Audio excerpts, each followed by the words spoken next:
O livro do profeta Joel, capítulo 2, versículo 28, o título diz: Promessa do derramamento do Espírito. Vamos ler até o 32. E acontecerá depois que derramarei o meu Espírito sobre toda a carne. Vossos filhos e vossas filhas profetizarão. Vossos velhos sonharão e vossos jovens terão visões. Até sobre os servos e sobre as servas derramarei o meu Espírito naqueles dias.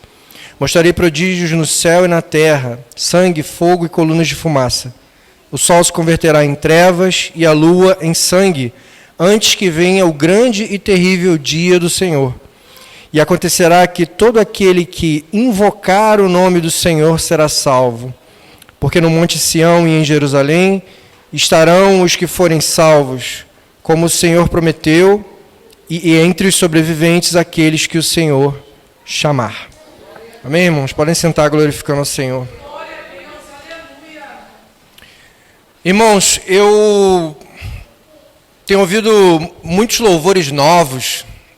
Fico muito feliz quando eu ouço, porque passaram uns anos sem louvores novos. E aquilo estava me incomodando, mas eu não sabia se era eu que não estava achando. E agora eu vi um louvor muito, muito lindo, que diz assim, vem fazer o que nem homem fez, vem fazer o que a história nunca viu, vem cumprir o descrito em Joel. Aviva-nos, aviva-nos. Aí eu ouvi isso, falei, legal, Joel fala sobre avivamento, né? Mas não tem escrito avivamento aqui. Aí eu procurei, não tem escrito avivamento. Aí eu falei, tem alguma coisa estranha. Por que a gente usa a palavra avivamento? Talvez a gente use a palavra avivamento sem nem saber o que é avivamento. Então, eu fiz uma pesquisa sobre a palavra avivar em hebraico. E a única vez que ela aparece é em Abacuque, capítulo 3, versículo 2, que diz: Tenho ouvido, ó Senhor, as tuas declarações e me sinto alarmado. Tenho ouvido, ó Senhor, as tuas declarações e me sinto alarmado. Aviva a tua obra, ó Senhor, no decorrer dos anos, e no discurso dos anos faze-a conhecida. A mesma palavra que em original diz aviva é raiá. Ela é usada em Gênesis capítulo 2, versículo 7, para descrever fôlego de vida. Quando o Senhor ele assopra sobre nós o fôlego de vida, ele usa a palavra vida, é rai. E é exatamente a mesma raiz de raiar, que é avivar. Ou seja, avivar é um ato de derramar o Espírito de Deus sobre nós. E aqui o livro de Joel descreve a época do final dos tempos, que é exatamente o momento onde haverá o maior derramamento do Espírito sobre toda a carne. Em versículo 28 diz: Acontecerá depois que derramarei o meu Espírito sobre toda a carne. Ou seja, no Velho Testamento, irmãos, o ato de derramar o Espírito era conhecido como um processo de unção. E era exclusivo para profetas. Por exemplo, em Isaías, no capítulo 42, diz: Eis aqui o meu servo, a quem sustenho, meu escolhido, a quem a minha alma se compraz.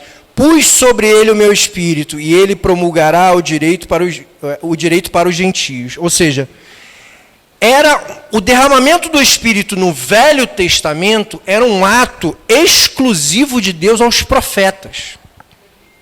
Porque eles precisavam do Espírito derramado sobre eles para começar a cumprir o seu dom de profecia, de cura, de fé, de libertação, de anunciar a palavra de Deus.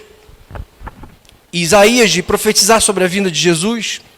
dentre outros milagres que Deus permitiu que ele também exercesse. E aí acontecerá que depois que derramarei o meu espírito sobre toda a carne, vossos filhos e vossas filhas profetizarão, vossos velhos sonharão e vossos jovens terão visões. Ou seja, não agora, isso Joel ainda profetizava antes da vinda de Jesus, e Joel estava profetizando sobre um período depois da vinda de Jesus. Porque é um período que haverá o derramamento do Espírito sobre toda a carne. E o ato de derramar o Espírito, a gente tem muita referência com o dia de Pentecostes, né? Que em Atos capítulo 2, eu vou ler brevemente aqui a descida do Espírito Santo, que diz: ao cumprir o dia de Pentecostes, estavam todos reunidos no mesmo lugar. De repente veio do céu um som, como de vento impetuoso, e encheu toda a casa onde estavam sentados. E apareceram distribuídas entre eles línguas como de fogo, e pousou sobre cada um deles. Todos eles ficaram cheios do Espírito Santo e passaram a falar em outras línguas, segundo o Espírito lhes concedia que falassem. Então, nós temos como evangélicos, pentecostais, nós temos mania de ter essa referência de que houve o derramamento do Espírito no dia de Pentecostes. Só que o dia de Pentecostes, irmão, é uma festa judaica, que ela é celebrada 7 semanas depois da Páscoa, 50 dias, 7 semanas depois da Páscoa. É uma festa que era dada em ação de graças para Deus, em ação de graças pela colheita. Ou seja, a festa do dia de Pentecostes, ela já acontecia seguidamente, ano após ano. Acontece que, especificamente, após a ressurreição de Jesus, na primeira festa de Pentecostes, após a ressurreição de Jesus, houve o derramamento do Espírito.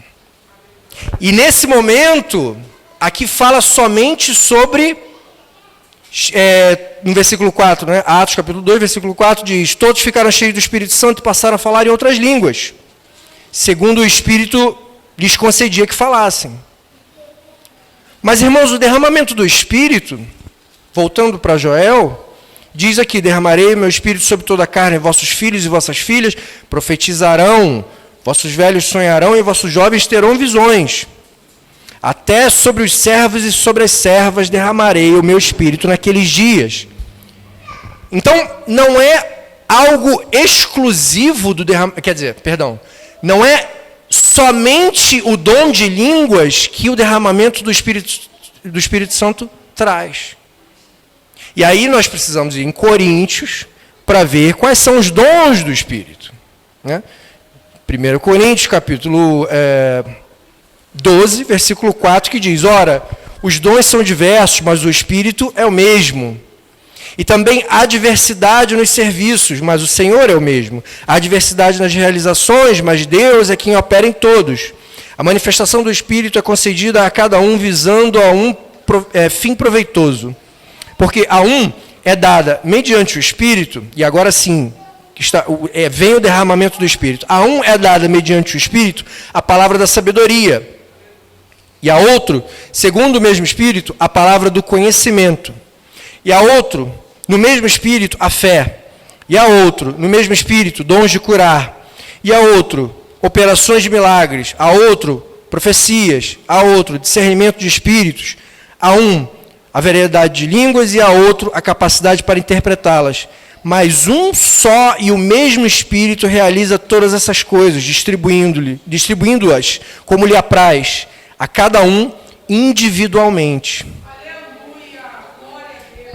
Então, irmãos, nós temos uma diversidade de dons espirituais que eles só vêm com o derramamento do Espírito.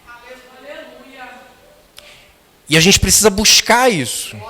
Porque nós estamos vivendo a época da promessa, da profecia de Joel. A gente está vivendo o final dos tempos, a gente está vivendo a época que o Espírito será derramado sobre toda a carne, não exclusivamente sobre os profetas. Os dons serão distribuídos a cada um. Nós temos aqui, enunciado por Paulo, 9 dons que a gente pode até juntar um e outro em uma categoria e falar 7 dons como se pudéssemos descrever, talvez até 7 Espíritos de Deus. A gente tem sabedoria, conhecimento, fé, cura e milagres, profecia, discernimento de espíritos e variedade de línguas. Então nós temos vários dons que a gente precisa entender que será derramado sobre a igreja pela misericórdia de Deus no final dos tempos sobre toda a carne.